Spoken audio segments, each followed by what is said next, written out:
ఈరోజు ఈ వీడియోలో శ్రీ లలిత అష్టోత్తర శతనామావళిలోని 7, 8, 9 నామాలకు తెలుగులో భావం చెప్పుకుందాం. 7వ నామం సదా పంచదశాత్మ్యైక్య స్వరూపాయై నమో నమః. భావం ఎల్లప్పుడూ పంచదశి మంత్రముతో ఐక్యమై ఉండే స్వరూపినికి నమస్కారం. 8వ నామం వజ్రమాణిక్య కటక కిరీటాయై నమో నమః.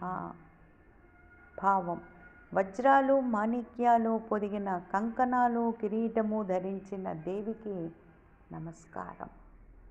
9వ నామం కస్తూరి తిలకోల్లాసినిటిలాయై నమో నమః. భావం కస్తూరి తిలకముతో నొసలు భాగము ప్రకాశించే తల్లి నీకు నమస్కారం. శ్రీమాత్రే నమః.